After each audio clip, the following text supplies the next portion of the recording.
di kuliah ini tim dosennya saya, Rini, dan nanti ada Bu Ade ya, bergiliran.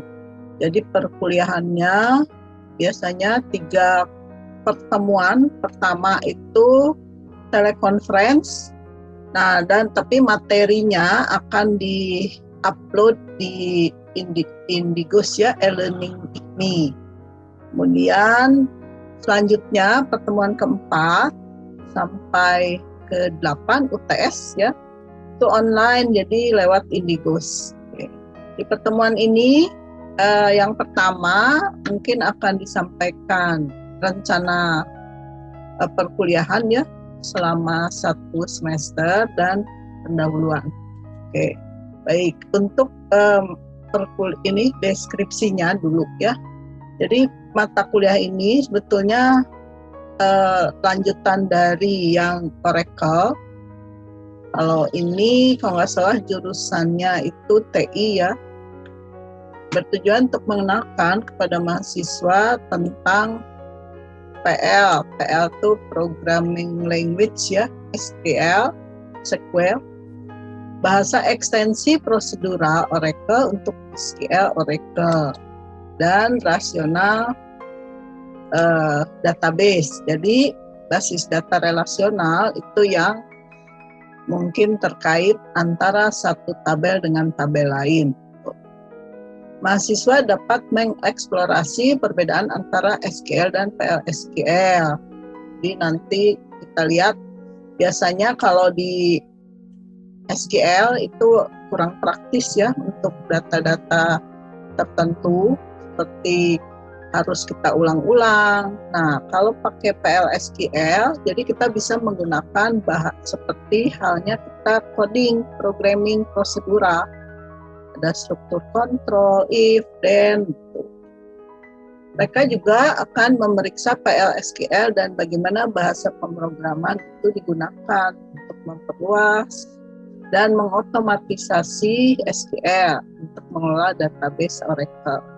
Jadi untuk proses yang cukup kompleks ya, itu bisa digunakan bahasa ini. Materi ini nanti diakhiri dengan membuat sebuah proyek ya, yang menantang bagi kalian untuk membuat program menerapkan dan mendemonstrasikan solusi bisnis. Nanti dibicarakan ya apakah berkelompok ini proyeknya atau individu. Tuh nanti ya, saya belum berdiskusi dengan Bu Ade.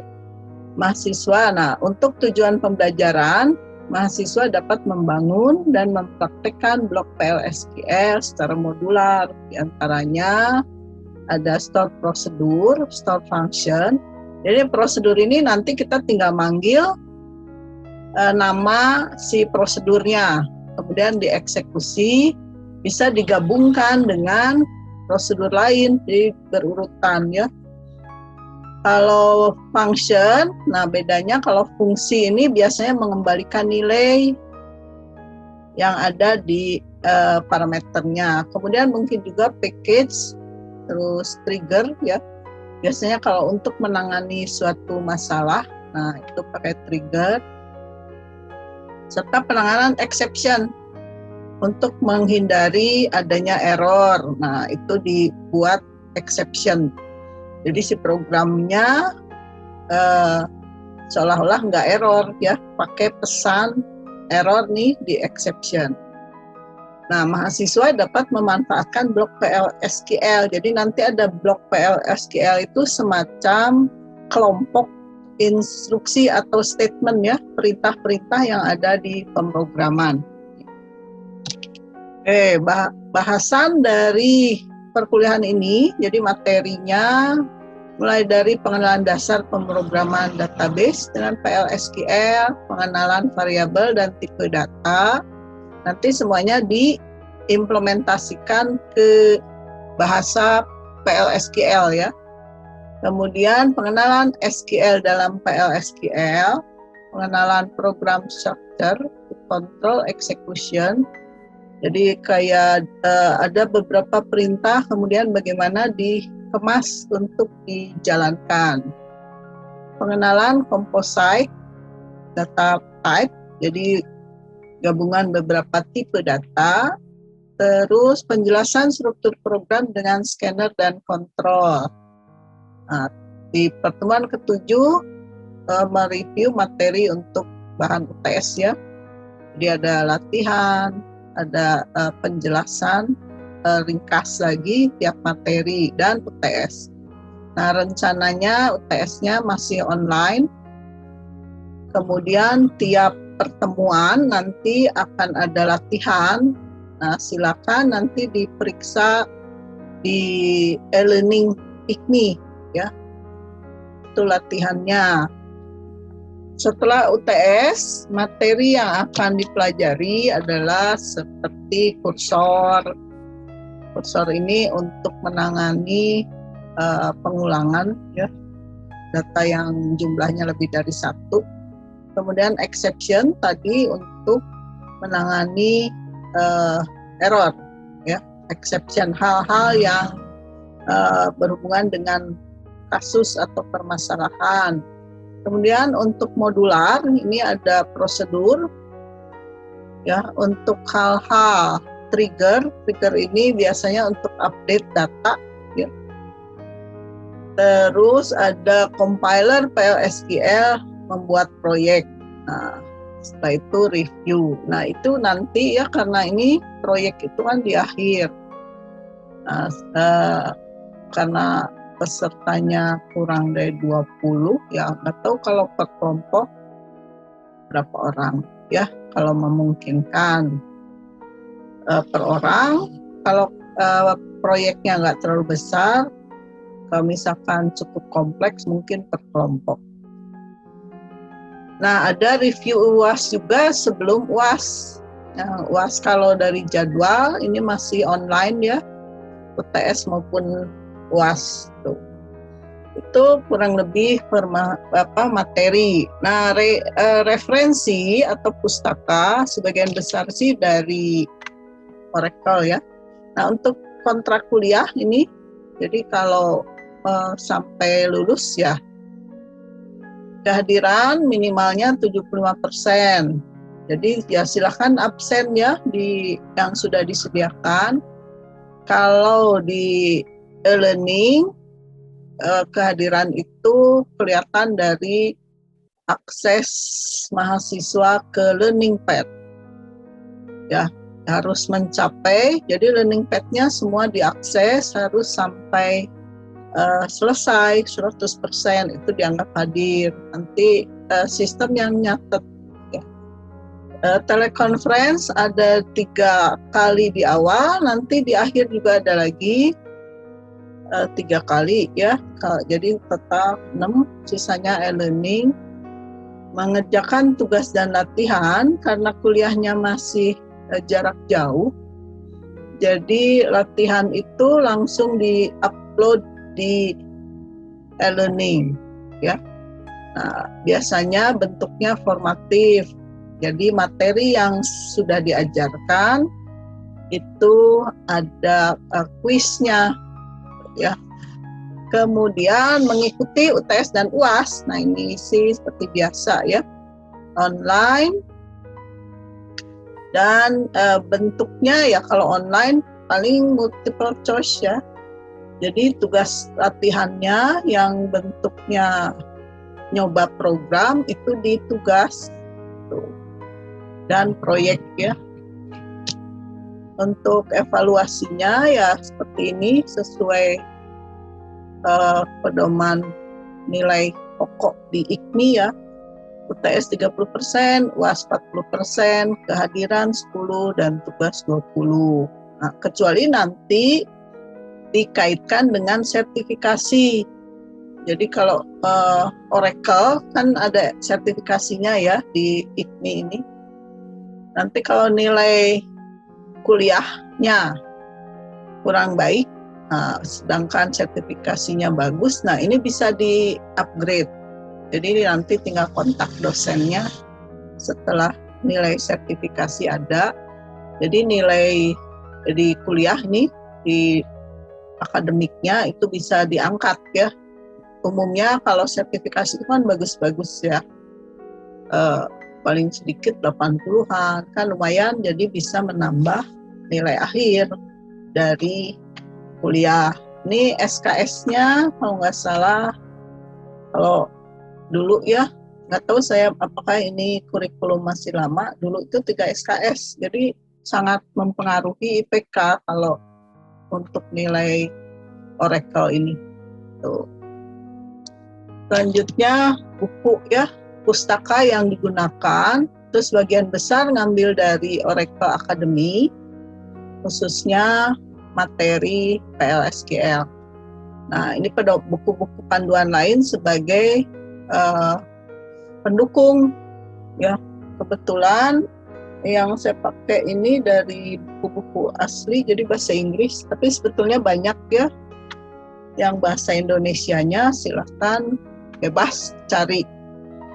Paling enggak kalau mengikuti perkuliahan ya seharusnya bisa dari materi. Itu ya untuk rencana pembelajaran 1 semester ini. Nah, sebelum kita mulai ke pendahuluan, barangkali ada yang ingin ditanyakan, silahkan. Ada nggak pertanyaan terkait tata tertib perkuliahan? Ya. Semuanya pasti sudah mengalami selama setahun ini kuliah online ya. Jadi yang di e-learning seperti apa? Ya sama seperti kuliah lainnya. Silakan, ada pertanyaan nggak? Coba jumlah mahasiswa ini berapa? Bertiga, ya. Dikit ya. Ada? Ada? Belum materi Bu. Oke, gimana Andi? Ya, untuk materi nanti gimana Bu, di-share atau? Oh ya, materinya di-share. Mungkin nanti akan di-upload di Indigo saja, ya. Oh ya. Ya, ini kelas ini belum pernah ikut kuliah saya ya?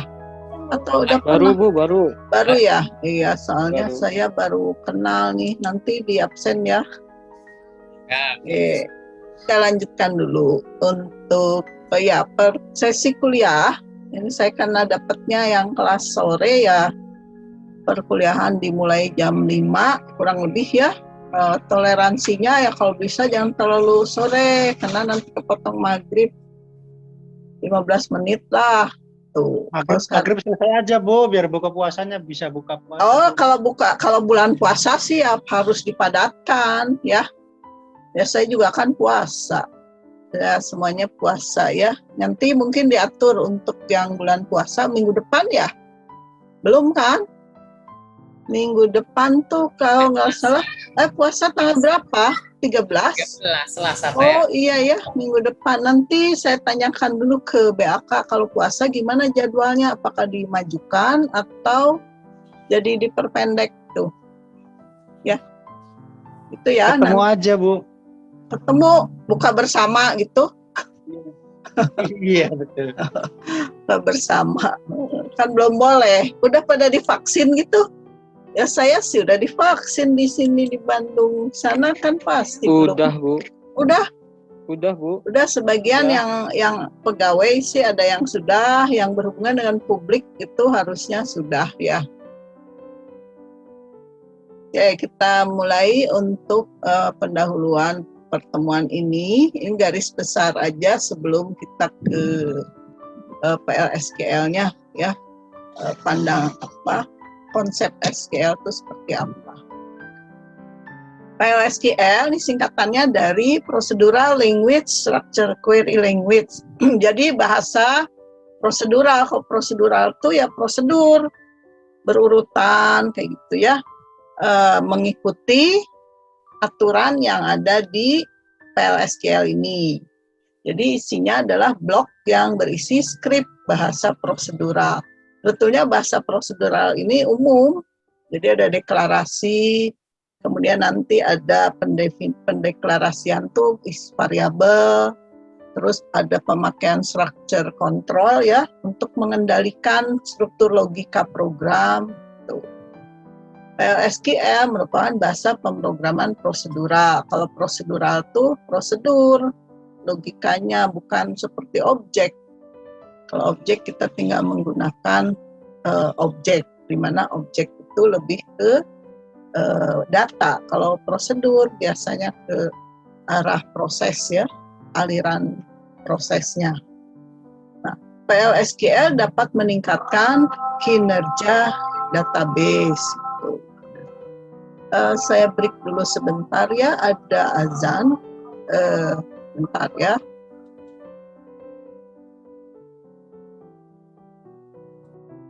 Deskripsi PLSQL. Nah, jadi isinya berbentuk ekstensi bahasa prosedural ke SQL, di mana bahasa proseduralnya prosedur itu memungkinkan logika program dasar dan aliran kontrol menjadi dikombinasikan dengan pernyataan SQL. Pernyataan SQL mungkin sudah tahu ya, contohnya seperti select, nah seperti itu. Ekstensi bahasa prosedural merupakan bahasa pemrograman milik Oracle. Jadi PLSQL ini yang bikinnya, produsennya adalah Oracle. Jadi hanya dapat digunakan dengan database atau alat yang ada di Oracle. Nah, seperti ini. Jadi ada perintah struktur kontrol. Contohnya di sini kan ada if, then, ada loop itu ya untuk pengulangan. Ditambah dengan sintaks dari SQL, nah jadilah sebuah bahasa prosedural. Ini isi PLSQL tuh. Jadi yang kalau di SQL sudah pernah belajar ya, tinggal nanti sintaks yang di PL-nya, procedural language-nya. Nah, contohnya untuk pernyataan SQL kan seperti ini ya. Untuk memperbarui data final letter, misalkan dengan huruf kecil, ya contohnya seperti ini. Jadi select itu kan untuk menampilkan ya. Nah, ini yang akan ditampilkannya class ID, student ID, dan seterusnya dari tabel, ini tabel enrollment. Masih ingat kan ini SQL? Ini semester lalu harusnya sih ya. 2 semester itu kan belajar SQL ya. Sekarang ke Iya, Bu. iya kan, sekarang ke pemrogramannya. Udah hampir skripsi ini angkatan 18, satu semester lagi. Terus, nah hanya SQL saja itu ada keterbatasan. Jadi seperti misalkan untuk gimana kalau datanya untuk yang banyak tuh ya. Ini kan cuman kelas ID-nya cuman yang 2 aja. Gimana kalau kelas ID-nya nggak 2 aja, ada 3, ada 4. Nah, itu perintah ini ya harus satu-satu. Nah, terus paling kita nulisnya masing-masing, ya kan? Jadi akan banyak perintahnya. Yang lainnya lagi keterbatasannya apa? Jadi mungkin statementnya atau pernyataannya jadi lebih banyak, nggak efisien ya. Nah, untuk itu butuh suatu logika yang biasanya hanya ada di prosedural. Seperti misalkan pernyataan kondisional, terus pengulangan. Nah, PLSQL ini bisa menangani hal-hal seperti itu. Jadi memperluas SQL. Makanya tadi perintah SQL dan prosedural itu jadilah sebuah bahasa prosedural. Ya. Makanya kita pakai PLSQL. Nah, sekarang bagaimana konstruksi PLSQL? Menggunakan PLSQL untuk menulis kode prosedural dan menanamkan pernyataan. Jadi sintaksnya itu sebetulnya sintaks programming umum ya. untuk yang kontrolnya, misalkan untuk pemilihan kondisi ya pakai if, untuk pengulangan pakai loop. Gitu. Cuma ada beberapa sintak tambahan seperti ada variabel, kursor, kemudian kondisi, sintaknya aja. Ya seperti halnya kita belajar bahasa ya. Jadi kan PL ini bahasa prosedural. Nah, kalau belajar bahasa kan ada aturannya. Nah, caranya kalau bahasa untuk percakapan itu kan tinggal lihat kamus ya. Misalkan mau belajar bahasa Inggris, bahasa Jepang, kan ada kamusnya, ada aturannya. Nah, begitu juga di sini untuk prosedural ya, ada aturan-aturannya, sintak-sintaknya. Nah, tapi di PLSQL huruf besar, huruf kecil itu tidak dibedakan. Tidak seperti halnya bahasa lainnya, ada yang huruf besar, huruf kecil beda, seperti Java. Nah, untuk yang ini konstruksi prosedural tuh misalkan ada pemakaian ketentuan variabel, tipe data, konstanta, terus jenis ini struktur kontrol yang tadi ya seperti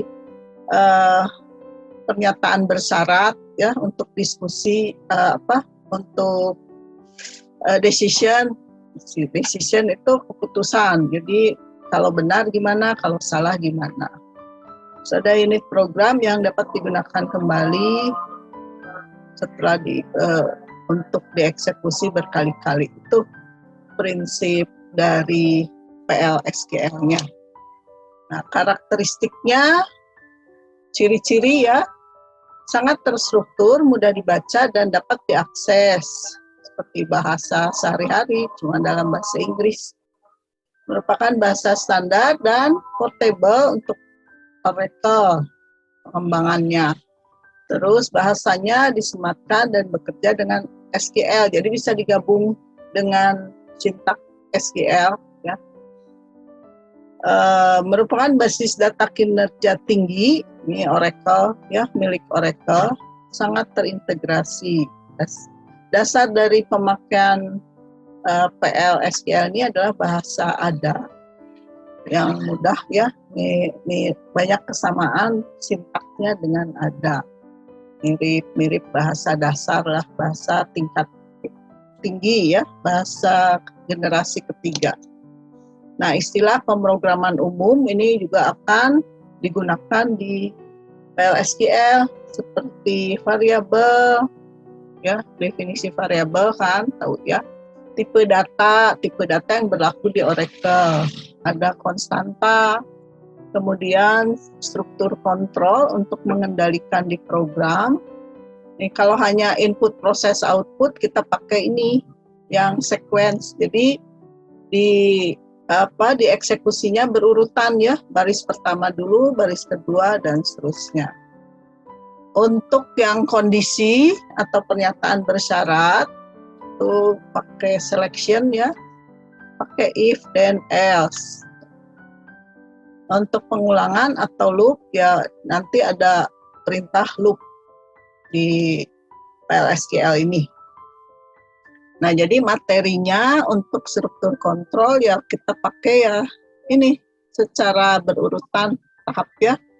Yang sequence dulu, kemudian kondisi, loop, nanti baru variabel-variabel yang khusus yang ada di PLSQL. Oke, untuk tipe variabel kita tahu ya dari semester 1 pasti ini belajar. Variabel adalah sebuah peubah yang digunakan untuk menampung nilai di memori. Jadi ada ketentuan penamaan, biasanya variabel itu tidak boleh diawali dengan angka ya. Jadi harus huruf terus, nggak boleh ada spasi karena mengandung dua variabel, tapi akan jadi syntax error. Memberi nama variabel sebaiknya disesuaikan dengan isi datanya supaya nggak bingung ya. Jangan kasih nama A, X, Y, Z. Nah, ketika mau diubah,